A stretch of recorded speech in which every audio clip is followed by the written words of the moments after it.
अब दिल्ली की नई मुख्यमंत्री बन गई हैं तो आतिशी सिंह को जानना भी जरूरी है। बता देते हैं आपको आतिशी सिंह है कौन, इनकी खासियत क्या है। दिल्ली के स्प्रिंगडेल स्कूल से इन्होंने पढ़ाई की है, दिल्ली की ही रहने वाली हैं। सेंट स्टीफन कॉलेज से ग्रेजुएशन और ऑक्सफोर्ड यूनिवर्सिटी से पोस्ट ग्रेजुएट हैं ये, इसीलिए कह रहे हैं कि सबसे पढ़ी लिखी नेता है ये आम आदमी पार्टी की। कई साल तक एनजीओ से भी जुड़ी रही हैं। 2013 में आम आदमी पार्टी से जुड़ी और आम आदमी पार्टी घोषणा पत्र समिति की प्रमुख सदस्य भी रही हैं। इसके अलावा पार्टी के विस्तार में इनकी अहम भूमिका रही है। साल 2019 में पहली बार इन्होंने चुनाव लड़ा था। गौतम गंभीर ने चुनाव में इन्हें हराया और 2020 में ये विधानसभा चुनाव जीत गई थी, सांसदी का चुनाव नहीं जीत पाई थी। 9 मार्च 2023 को कैबिनेट मंत्री बनाई गई और नेताओं के जेल में रहते हुए पूरी पार्टी को संभालने का क्रेडिट इनको ही जाता है।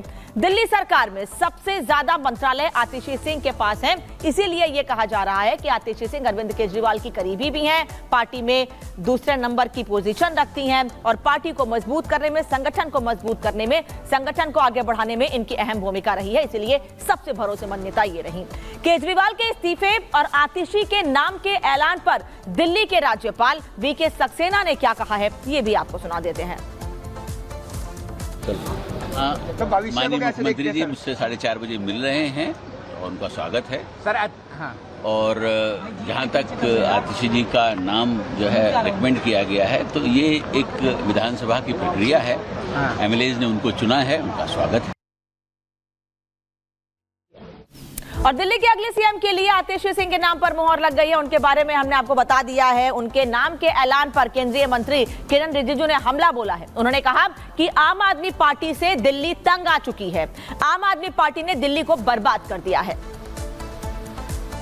अब मार्लिन का क्या है, मार्क्सिस्ट और लेनिन का जुड़ा हुआ नाम है तो वो लेफ्टिस्ट है।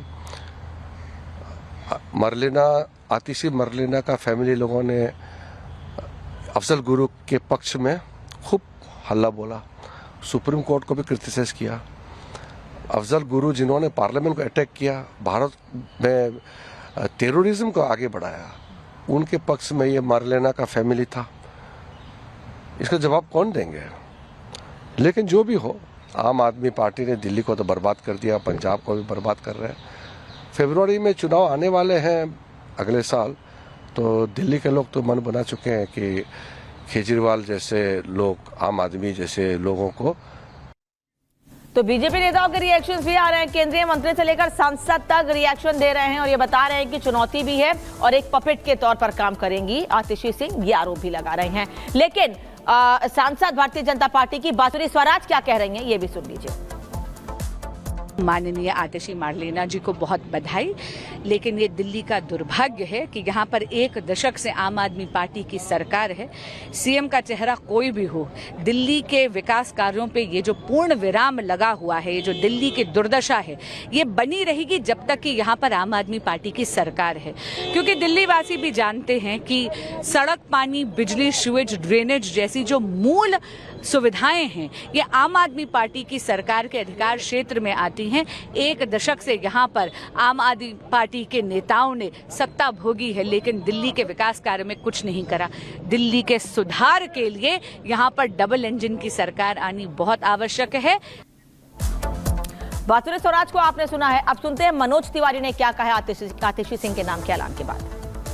9 साल 8 महीना खुद राज किए और जो अंत आता है तो एक महिला को बिठाया है 2.5 महीने के लिए। यही इनका महिलाओं से प्रेम है कि हम 9 साल 8 महीना रहेंगे और लास्ट में तुमको बिठा देंगे। चलो, हम आतिशी जी को बधाई देते हैं। हम दिल्ली के सांसद हैं, मुख्यमंत्री पद पे जो भी आया। लेकिन मेरी आज 4 बातें करना चाहता हूँ। शराब घोटाले में कितने का नुकसान हुआ रेवेन्यू का, आतिशी जी तुरंत जांच बिठा के बताएं। जो सड़कें टूटी हैं, गड्ढे हो रखे हैं, उसको तुरंत 2 महीने के अंदर, 1 महीने के अंदर ठीक करा सकती हैं, अगर चाहें तो कराएं। जो स्कूलों के कमरे कड़ी कुंडी वाले 5 लाख में बनने वाले 25 लाख में बने, उसका पैसा वापस करें। हमारे दिल्ली के नालों को ना सफाई होने से जो बच्चे मर गए, उनको 1-1 करोड़ का मुआवजा दिलाएं। और हमारे गांव के लोगों का जो सुख चैन गया है, उसको करने के लिए वो दिल्ली के गाँवों में घूमें, उनके साथ बैठें। इन सारी चीज़ों को अगर कर सकते हैं, टैंकर माफियाओं पर लगाम लगा सकती हैं, तो मैं आतिशी जी को धन्यवाद दूंगा, बाकी तो बधाई है।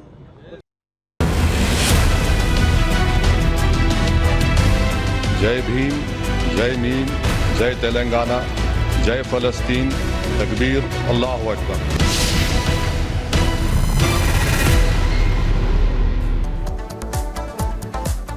संसद में सांसद के तौर पर शपथ लेते हुए एआईएमआईएम अध्यक्ष ओवैसी ने देश में जिस आग को हवा दी वो अब पूरे देश में फैलती जा रही है। देश के अलग अलग शहरों में फिलिस्तीनी झंडे फहराए जा रहे हैं और आतंक को सपोर्ट करने वाले फिलिस्तीन के समर्थन में नारे लगाए जा रहे हैं। पिछले 2 दिनों में 4 ऐसी घटनाएं सामने आ चुकी हैं। कट्टरता के इस एजेंडे के पीछे क्या नफरती चाल है, इस रिपोर्ट को देखिए, फिर विस्तार से आपको बताएंगे पूरी खबर कहां कहां।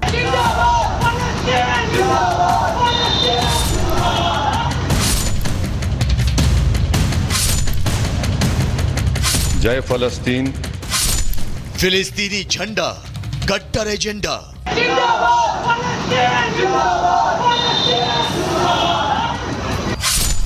चार शहर, नफरती गदर। जय फलस्तीन, जय फलस्तीन। जब देश की संसद से जय फिलिस्तीन के नारे लगेंगे तो देश में क्या मैसेज जाएगा? यही मैसेज जाएगा जब खुद को मुस्लिम समुदाय के सबसे बड़े हिमायती और नेता कहने वाले एआईएमआईएम अध्यक्ष असदुद्दीन ओवैसी जैसे नेता संसद में खड़े होकर एक आतंक परस्त देश के समर्थन में नारे लगाएंगे। यही होगा जय फलस्तीन, जय फलस्तीन। तस्वीरें भले ही देश के 4 अलग अलग शहरों की हो, लेकिन हर जगह इरादा एक है, इरादा देश में नफरती एजेंडा फैलाने का। ये चारों तस्वीरें बीते 2 दिनों की, जिस रोज मुस्लिम समुदाय ईद मिलाद के जश्न में डूबा था, लेकिन जश्न के नाम पर न सिर्फ फिलिस्तीनी झंडे लहराए गए बल्कि फिलिस्तीन के समर्थन में नारेबाजी करने से भी गुरेज नहीं किया।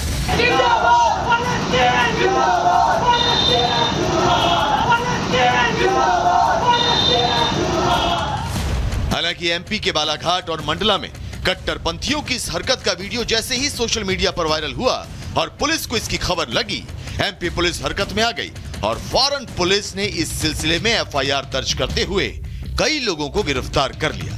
लेकिन कट्टरपंथियों ने जिस मकसद से यह हरकत की थी वो एक हद तक अपने नफरती एजेंडे में कामयाब होते नजर आए, क्योंकि उत्पातियों ने जिस तरह से शहर के कई हिस्सों में फिलिस्तीन के झंडे लहराए, उसके बाद एमपी के दोनों ही शहरों में तनाव फैल गया और हिंदू संगठन के लोग विरोध में सड़कों पर उतर आए।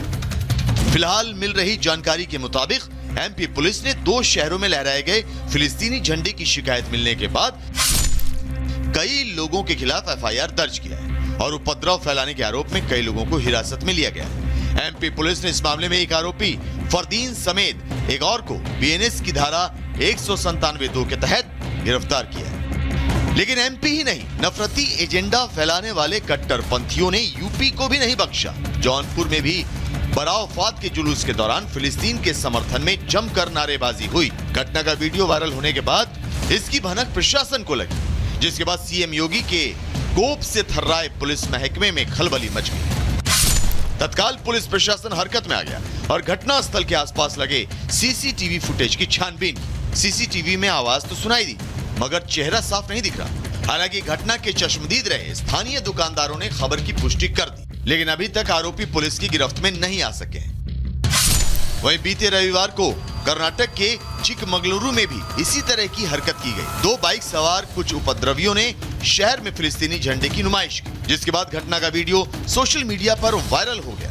कर्नाटक पुलिस ने इस मामले में 6 नाबालिग लड़कों को हिरासत में लिया। इस घटना के सिलसिले में कर्नाटक पुलिस ने खुद माना कि 6 नाबालिग लड़कों ने रविवार को चिकमगलुरु में फिलिस्तीनी झंडे लहराए। उन्होंने सड़कों पर फ्री पैलेस्टाइन के नारे भी लगाए, जिसके बाद वीडियो के आधार पर उनके खिलाफ मामला दर्ज किया गया और घटना में इस्तेमाल 2 बाइक को जब्त करके आरोपियों को हिरासत में लिया। उपद्रवियों ने इससे पहले भी देश में फिलिस्तीनी झंडा लहराकर देश का माहौल खराब करने की कोशिश की, लेकिन बीते कुछ दिनों से जिस तरह से इस तरह की हरकतें बढ़ी हैं, उसके चलते एक तरफ जहां देश विरोधी हरकतों की आशंका बढ़ गई है, तो वहीं इन हरकतों से देश में सांप्रदायिक तनाव भी फैल रहा है। लोग सवाल पूछ रहे हैं कि जिन उपद्रवियों की जुबान भारत माता की जय कहने में लड़खड़ाती है, आखिर वो किस एजेंडे के तहत देश में आतंक के समर्थक देश का झंडा लहरा रहे हैं। Bureau report, Republic Bharat.